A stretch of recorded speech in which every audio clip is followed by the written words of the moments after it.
अरे कि डर लगता है गुजरने में आरा की सड़कों से। अरे तेरे गैंग के सारे खून खार लड़कों से कि कोई ना हो सीधा साधा में सभे लड़कों।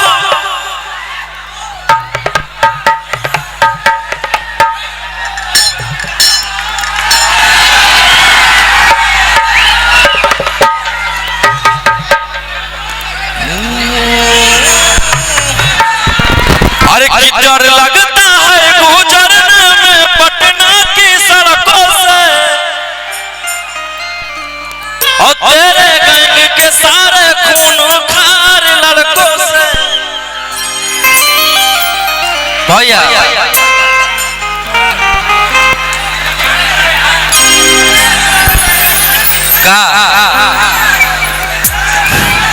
आए भैया डर लगता है गुजरने में पटना की सड़कों से।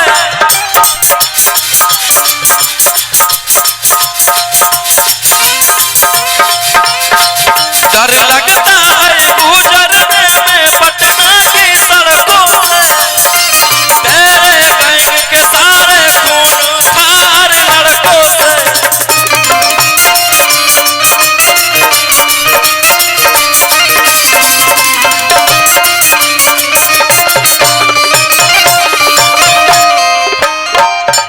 भैया भैया भैया 2 वीक में 10 मिलियन। अरे कि कोई ना हो सीधा साधा में अरे सभे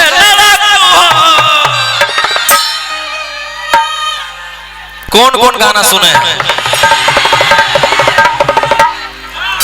एक गाना उठा के सारे कलाकार गा रहे हैं भोजपुरी से लेके मगही तक। खैर कोई बात नहीं, आप लोग भाई का ही गाना को प्यार दे रहे हैं। अरे कि एक हाथ में हथियार एक हाथों में चाकू और जे तन्हा से रवा साथे सब यारा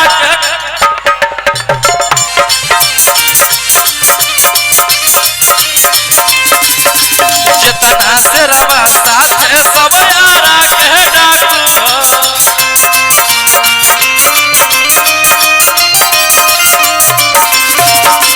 एक हाथ में हथियार एक हाथ में चाकू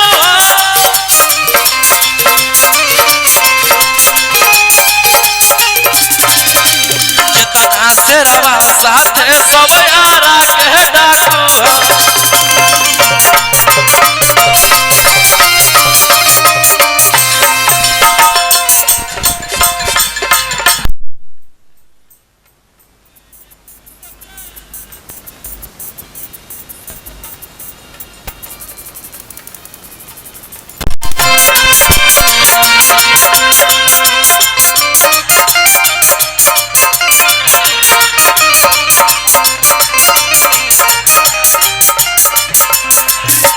जितना से रवा साथे सब पटना के डाकू।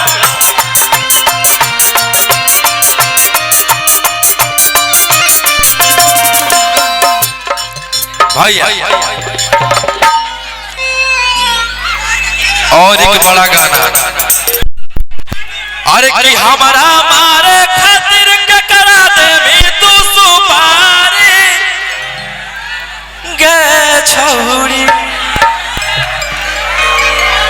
मुझे बहुत खुशी मिलती है कि आप लोग एक मगही गाना को इतना प्यार दे रहे हैं। मगही हो चाहे भोजपुरी हो या हम लोग का खोटा हो या मैथिली हो, सारे अपना बिहार का लैंग्वेज है और सारे लैंग्वेज को प्यार देना है।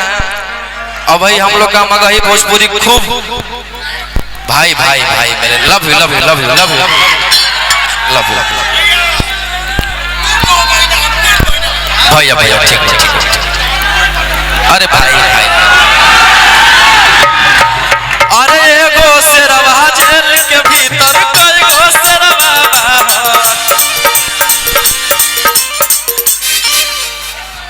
ना हो पाई भाई।